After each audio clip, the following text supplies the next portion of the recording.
Hey everybody, it is Tuesday, April 23rd. April is almost over, guys. Like, there's a week left. There's a week left in April.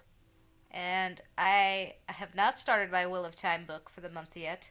That is something I realized. I also haven't read a classic yet. I mean, I'm reading Swords Against Death, which I guess you could technically say is a classic. I don't know where the cutoff is. I never know where the cutoff is. But I honestly had a moment a while ago where I was just like, have I read anything this month? Have I read like 3 books this month?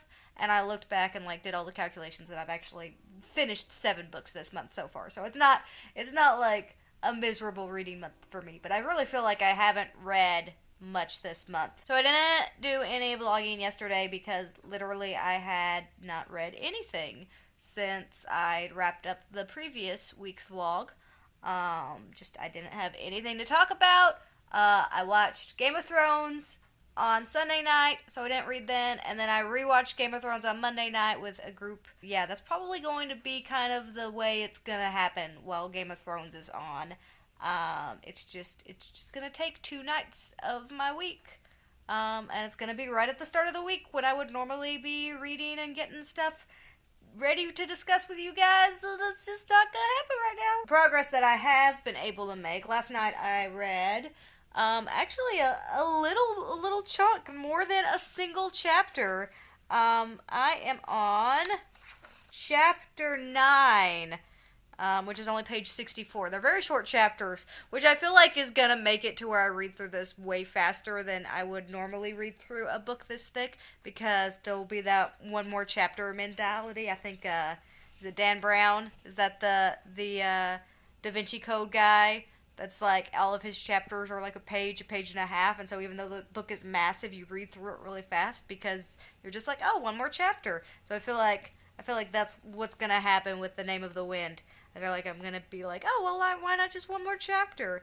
I am enjoying it a fair bit. It's definitely, like, shifted a lot in style once you get into the actual, like, storytelling aspect. I don't think I've once talked about what this book is about. So this is a trilogy, and it is the chronicling of this famous, over-the-top hero figure. He is sharing his story over the course of 3 days, and I believe each book follows a day. So this is day 1, and then book 2, and then eventually maybe we'll see the 3rd day. But at the beginning it was a lot more like typical what you expect from just a fantasy setup. Like, it was just like, here's your characters, here's a little hints to their history, here's a little hints about what's going on in the world today.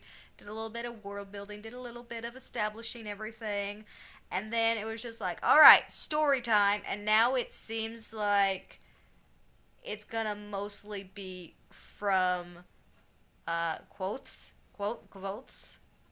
I don't know how to pronounce it. It's gonna be mostly from his perspective, so there's gonna be a whole lot of like weird, unreliable narrator stuff. Like, you're really not gonna know how to dissect this story, which I am into. I'm excited about. That was some of my favorite stuff in Black Leopard, Red Wolf, is like the really like confusing bits that you weren't really sure how to interpret. So I kind of hope that this goes with that a little bit. Maybe not quite as severe as Black Leopard, Red Wolf, but if it really kind of leaves you puzzling to try to figure out what you think actually happened, I'm down for that. I like that. I like that little bit of mystery. I have also started Truth Witch by Susan Dennard. This is a YA fantasy. They're on the brink of war after being at peace for a long time. There's a bunch of characters. There's a bunch of characters that are classified as witches.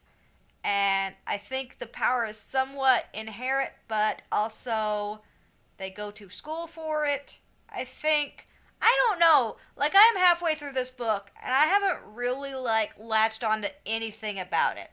Like, it is just, like, garbage in, garbage out. I haven't fallen in love with any aspect of it. I think, to me, the most interesting bits so far are the powers themselves. I feel like, in a lot of ways, it's very similar to the way, like, the Grishaverse does its powers, to where some people have like elemental powers, and some people have like more control over material things, and some are really like obscure, like ambiguous powers. It's all over the place. But I think there's some interesting aspects to the powers, and I would like to see that like magic system fleshed out a little bit more, and maybe like have a better understanding, especially with like the thread witches.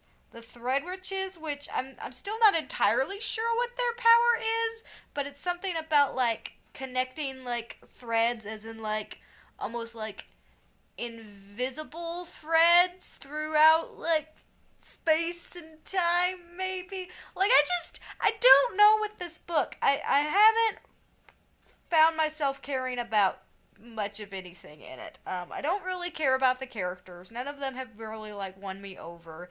The world is eh. The magic system is intriguing, but it's not enough to carry me through all of the other stuff that I'm kind of about. So we'll see how the second half of this book goes. I don't foresee myself being super excited to continue with this series. I do plan on finishing this one. I am listening to the audiobook. And it's just okay. Like, I get it. I'm enjoying myself enough, and I understand why people like it, but I'm not excited about it. Like, it's not a book that I put down and I immediately think, oh man, I can't wait till I get a chance to listen to that audiobook again. It's more like, alright, well, I'll finish that at some point, and I don't know, there's too many books out there that I'm really excited about right now for me to continue on in a series that I'm just kind of about. I'm kind of ho-hum about. So, unless something crazy happens in the second half of the book, I think I'm going to probably step away from this series for a while and pursue some of the many, many others that I want to read. Oh, hi, baby! Hi, baby! Baby! He's looking at me really funny. Hey, everybody. It is Wednesday, the 24th of April. It is my sister-in-law's birthday. Happy birthday, Rosemary. There's a cattail coming in. Yep, there it is. I knew it was coming. I finished Truth Witch.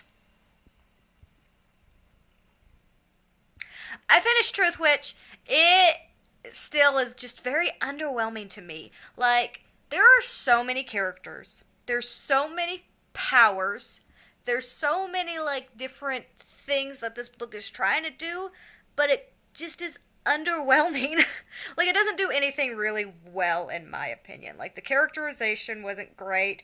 The relationships that developed weren't great. Like, the idea of this book is there's two witches. They're best friends. They're BFFs for life, and it's awesome. And I think that that's a great premise for a book, is like these two girls who are just on the run and just like BFFs.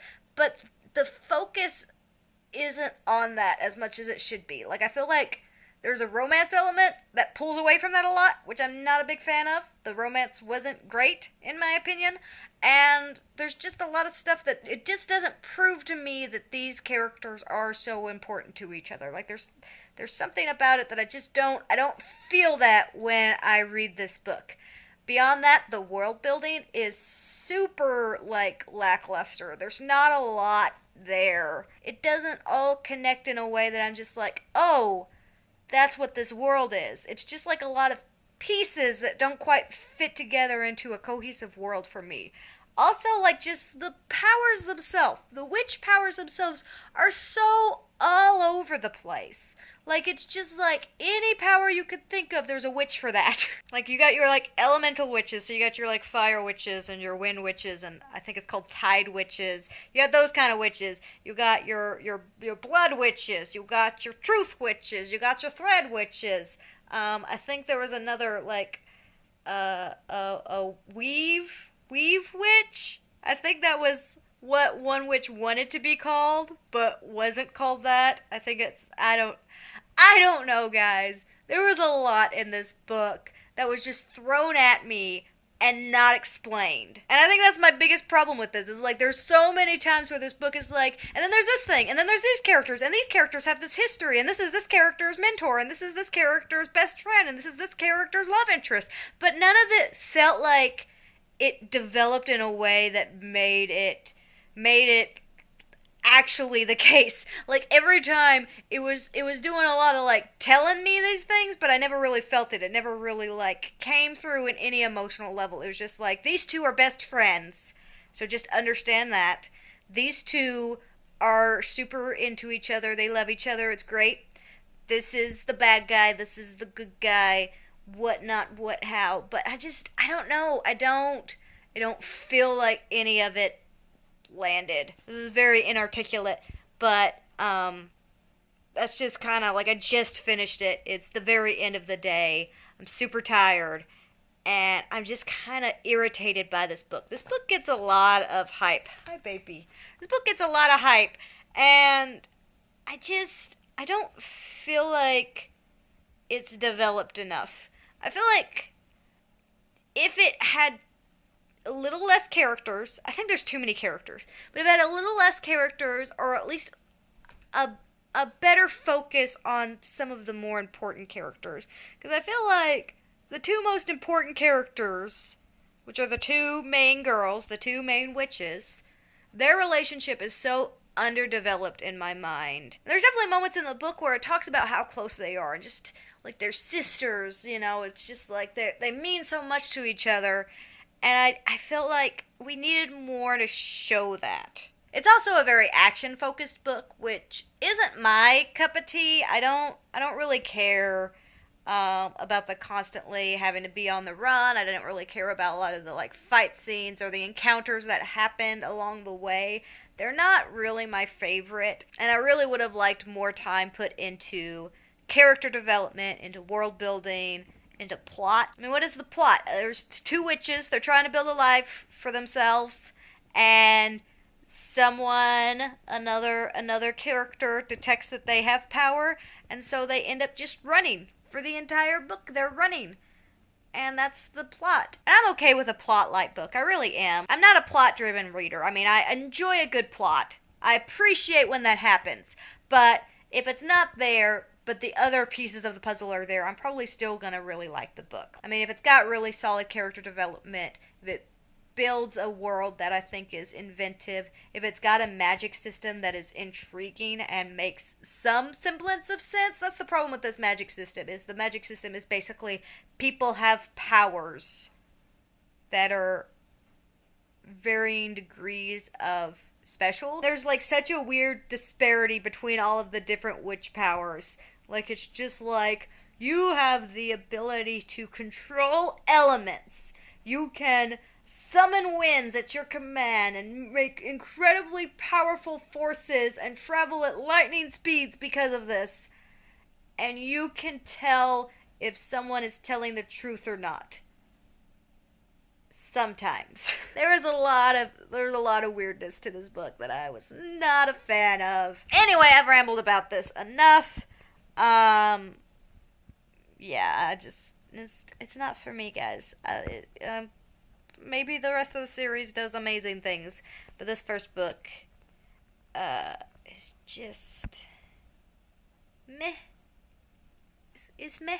Hey everybody, it is Thursday, the 25th. I just got home from work. It is after 9, and I haven't eaten dinner, I haven't done anything, so I'm going to have this be a really quick check-in, but I wasn't sure when the next time I was going to be able to talk to you guys would be. Probably not until like Saturday, like late Saturday. So, while I was at work, all day and all night, I listened to audiobooks. I got almost all the way through 2 audiobooks. The first one I read is The Strange Case of Dr. Jekyll and Mr. Hyde. I had not read this one before, and in my request to read all of the Gothic literature, I decided it'd be a good one to pick up this month. It is very short, and yeah, it was alright. It didn't grab me the way that a lot of the other Gothic literature that I've read has. There was definitely some good moments, but it's kind of a weird thing where if you know what's going on, it's a lot less dramatic.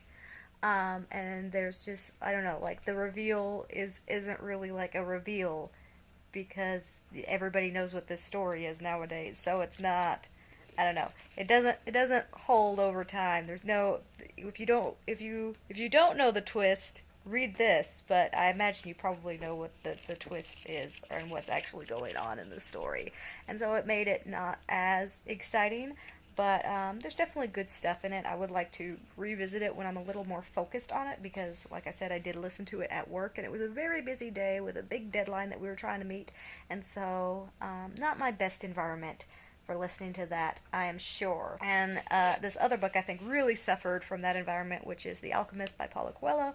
I have not read this one either, and I don't know how I feel about it. Like, when I was listening to it, there were bits that I was thinking, oh, that's interesting. I would like to think about that more, but I actually have work to do right now, so I can't. So I would definitely like to read this in an environment where I can ponder it a little bit more and kind of more understand my feelings on it, because I think it raises some interesting questions, and there's some really interesting things about history and culture and stuff in it. But because of the nature of trying to just have something that kind of kept my sanity going while I was working today, it wasn't really the best environment for this. My cat is going nuts. But I do have like an hour left on it, so really like half an hour because I listened to it at double speed. The narrator on this is so slow. Like, there's sometimes I go to double speed and I'm just like, that's really too fast. I go into double speed on this one and I was just like, oh, it's almost like kind of like a normal speaking voice. But when I first started it and I started at normal speed, I was just like, this is insane how slow this guy is reading. But that's pretty much it. I've read a few more chapters of The Name of the Wind. I think I'm a little over 100 pages, but I don't know when I'm gonna have another chance to like sit down and read a good hunk of that, because I've got stuff going on all day tomorrow and tomorrow night and Saturday and Sunday. So basically, between all the stuff that I have to do and also editing this vlog, I'm basically out of week at this point. But hopefully I'll get a little bit of reading done tomorrow while I'm at work. I'll listen to an audiobook of some sort, and I'll be able to do a final check-in on Saturday. But right now, I don't really have a lot to catch you up on, other than the fact that I sort of like absorbed these books. Like, I read them, I got the story, but I would like to like read them in a better environment. My cat's going like everywhere, jumping all over everything. To be fair, I've been gone for over 12 hours, so he's a bit excited.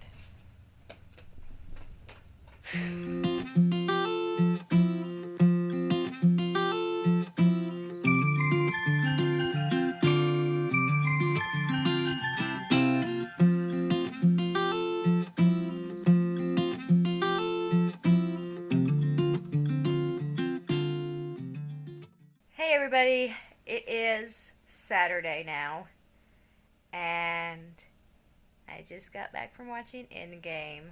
I'm exhausted. That is an exhausting movie. Right after we went and visited my sister's goats, because we needed some like snuggle therapy, so we went and saw the goats. Was that delicious? Which is awesome, because now I have cute footage of baby goats to end this vlog on. It's just the best of all worlds. Hi. Do I smell like goats? Is that the issue? Is that the issue? I did finish The Alchemist. I would like to take more time with it, like sit down and read it, maybe take some notes to kind of dig into it a little bit deeper. It was interesting. There was a lot of things in it that I liked, but because I read it in such an environment to where I kind of just listened to it pretty quickly with a lot of distractions going on, I don't feel like I really absorbed it as well as I would like to. So I am probably going to revisit that one. It's real short, so it's a good one to have on the shelf if I want to go through again in the future. But yeah, I don't think I ever really talked about what that is about, because it's kind of just a story about a boy who travels with an alchemist. He's after a treasure, and it's kind of like exploring the world and like kind of coming to some truths It was one of those finding the truths kind of story. But it did have some interesting concepts it explored, and I would like to sit down when I am more focused and kind of dig into those and see if it's a book that I really really enjoy or just a book that I kind of appreciate. Right now it's just kind of a book that I kind of appreciate, but I feel like if I take some more time to think about it and read it at a bit of a more slow and focused pace, there might be more in there that I would find that I didn't find this reading.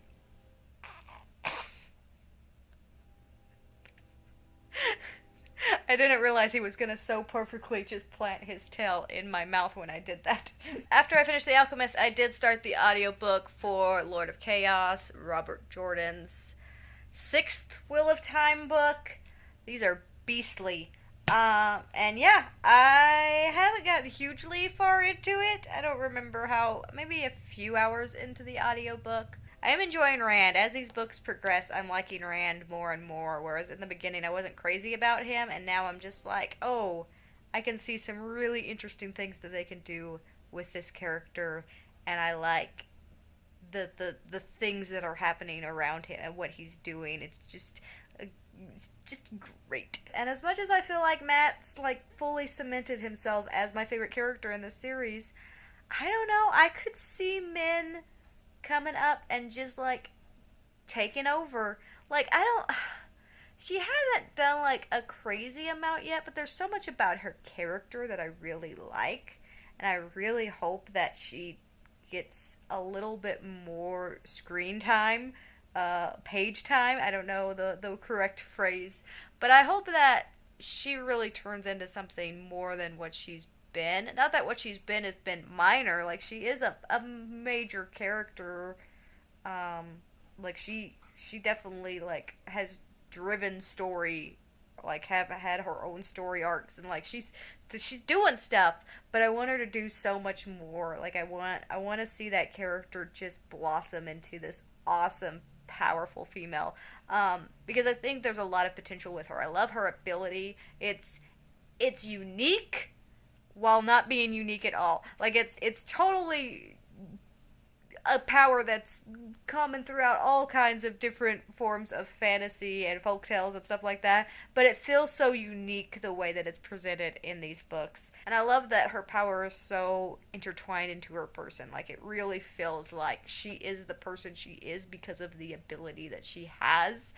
And I think she's awesome. She feels very rational about things, and then I like when you get into her perspective, you get into her headspace, and you really see all of what's going on in her mind and all of the stuff that she's dealing with. And that's something that Robert Jordan does really well. Is Robert Jordan does not only a great job of presenting these characters in a way to where they all feel really unique and fleshed out, but they all have different perspectives on each other.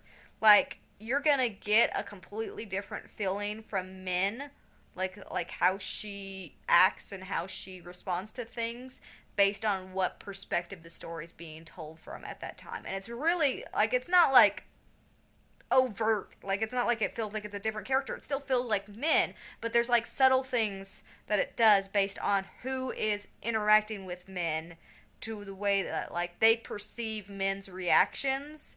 And then on top of that, when you're actually in Min's perspective and you're getting the idea of what Min's doing, and it's across the board, all the characters have this in subtle ways, but I feel like I'm really picking up on it with Min, and I really like all of the little details that are put in there about how the characters are so intertwine, and these relationships impact how they see each other.